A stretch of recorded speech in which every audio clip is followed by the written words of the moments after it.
Capítulo 19. As cinzas da novilha vermelha.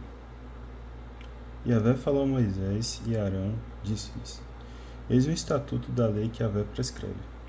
Fala aos israelitas, que tragam a ti uma novilha vermelha sem defeito e perfeita, e que não tenha ainda sido submetida ao jugo. Entregá-la-eis a Eleazar, o sacerdote. Será levada para fora do acampamento e será imolada diante dele. Depois o sacerdote Eleazar tomará com o seu dedo um pouco do sangue da vítima, e com este sangue fará 7 aspersões na direção da entrada da tenda da reunião. Queimar-se-á então a novilha na sua presença. O couro, a carne, o sangue e os excrementos serão queimados. O sacerdote tomará em seguida madeira de cedro, ísopo e escarlate de cochinila, e os lançará no fogo onde arde a novilha.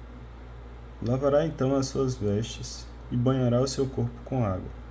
Depois disso entrará no acampamento, mas ficará ainda impuro até a tarde. Igualmente, aquele que queimou a novilha lavará as suas vestes, banhará o seu corpo com água e ficará impuro até a tarde. Um homem em estado de pureza recolherá as cinzas da novilha e as depositará fora do acampamento, em um lugar puro. Ali permanecerão para uso ritual da comunidade dos israelitas, para fazer água lustral. É um sacrifício pelo pecado. Aquele que tiver recolhido as cinzas da novilha lavará suas vestes e ficará impuro até a tarde. Tanto para os israelitas como para o estrangeiro que habita entre eles, isso será um estatuto perpétuo. Caso de impureza. Aquele que tocar um cadáver, qualquer que seja o morto, ficará impuro 7 dias. Purificar-se-á com esta água no 3º e no 7º dias, e ficará puro. Contudo, se não se purificar no 3º e no 7º dias, não ficará puro. Todo aquele que tocar um morto, o corpo de alguém que morreu, e não se purificar, contamina a habitação de Yahvé. Tal homem será eliminado de Israel, visto que as águas lustrais não foram aspergidas sobre ele, e está impuro, e a impureza ainda permanece nele. Esta é a lei de um homem que morre numa tenda. Quem quer que entre na tenda e quem quer que aí se encontre, ficará impuro 7 dias. Está igualmente impuro todo o recipiente aberto que não tenha sido fechado com uma tampa ou com uma atadura. Todo aquele que tocar em um campo aberto, um homem assassinado, um cadáver, uma ossada humana ou um túmulo, ficará impuro 7 dias. Ritual das águas lustrais. Tomar-se-á para o homem impuro cinza da vítima queimada em sacrifício pelo pecado. Derramar-se-á água corrente sobre as cinzas, em um vaso.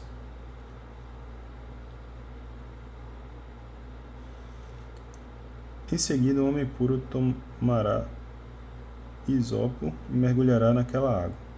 Fará aspersão sobre a tenda, sobre todos os vasos, e sobre todas as pessoas que ali estiverem, bem como sobre aquele que tocou a ossada.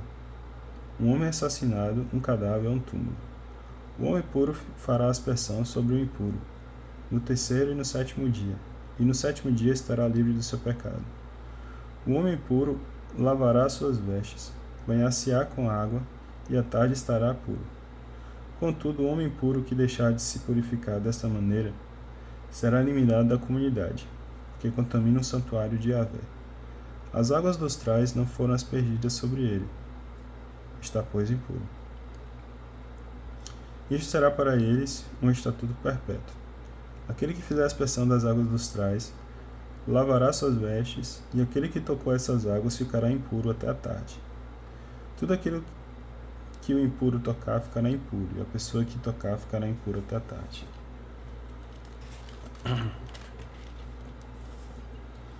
Sete. De Cádiz a Moabe. Capítulo 20. As águas de Meribá. Os israelitas, toda a comunidade, chegaram no 1º mês ao deserto de Sim. O povo permaneceu em Cádiz, ali morreu Maria e ali foi sepultada. Não havia água para a comunidade. Amotinaram-se então contra Moisés e Arão. E o povo contendia contra Moisés. Oxalá tivéssemos parecido, diziam: Como pareceram nossos irmãos diante de Yahvé? Por que conduziste a Assembleia de Yahvé a este deserto? Para aqui morrermos, nós e os nossos animais. Por que nos fizeste subir do Egito, para nos conduzir a este terrível lugar? É lugar impróprio para semeadura, sem figueiras, nem vinhas, nem romãzeiras, e até mesmo sem água para beber. Moisés e Arão deixaram a assembléia e vieram à entrada da tenda da reunião. Prostraram-se com face em terra, e apareceu-lhes a glória de Yahvé.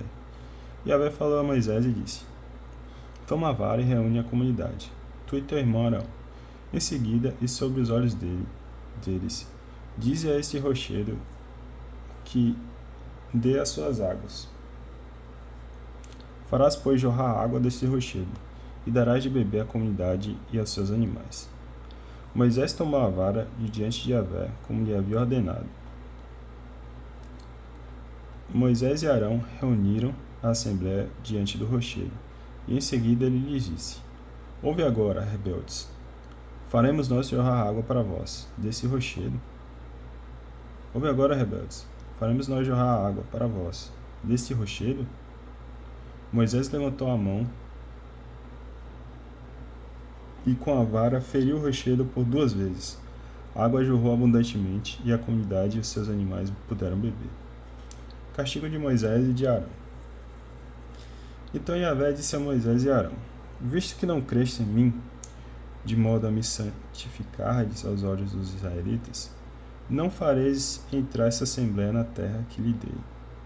Estas são as águas de Meribá, onde os israelitas contenderam com Yahvé, e onde manifestou-lhes a sua santidade. Edom recusa a passagem. Moisés enviou de Cádiz mensageiros ao rei de Edom. Assim fala teu irmão Israel: Tu mesmo sabes quantas tribulações nos tem advindo.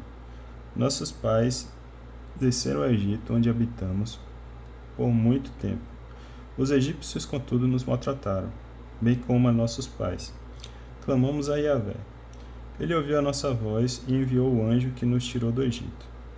Eis que agora estamos em Cádiz, cidade que está nos confins do teu território. Queremos, se isso te apraz, atravessar a tua terra. Não atravessaremos os campos, nem as vinhas. Não beberemos água dos poços. Seguiremos a estrada real, sem nos desviarmos para a direita ou para a esquerda, até que atravessemos o teu território. Respondeu-lhe Edom: Não passarás por mim, pois do contrário marcharei armado ao teu encontro. Disseram-lhe os israelitas: Seguiremos a estrada batida.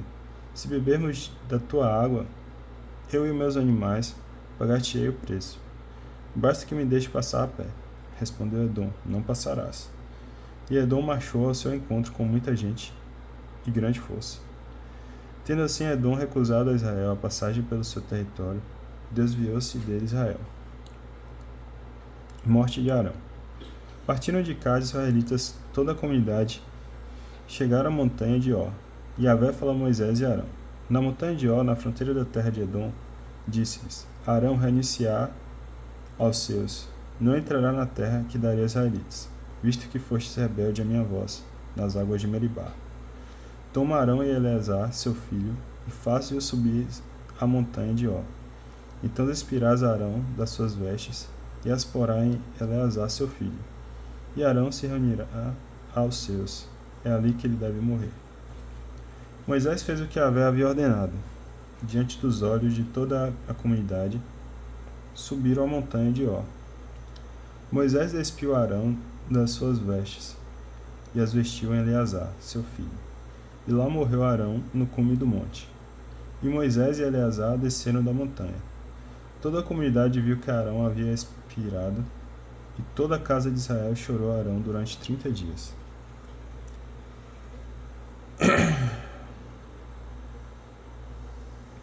Capítulo 21. Tomada de Oma. O rei de Arad, o cananeu que habitava o Neguebe, soube que Israel vinha para o caminho de Atarim.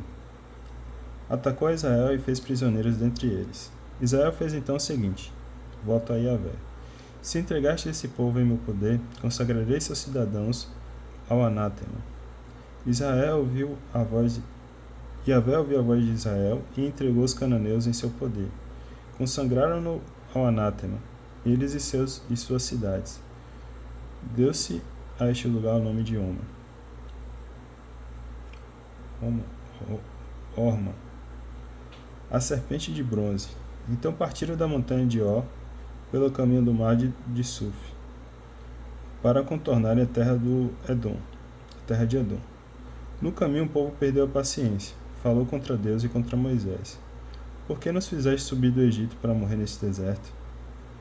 Pois não há nem pão nem água, estamos enfastiados deste alimento de penúria. Então Yahvé enviou contra o povo serpentes abrasadoras, cuja mordedura fez parecer muita gente em Israel. Veio o povo dizer a Moisés: pecamos ao falarmos contra Yahvé e contra ti. Intercede junto de Yahvé para que afaste de nós essas serpentes. Moisés intercedeu pelo povo e Yahvé respondeu-lhe: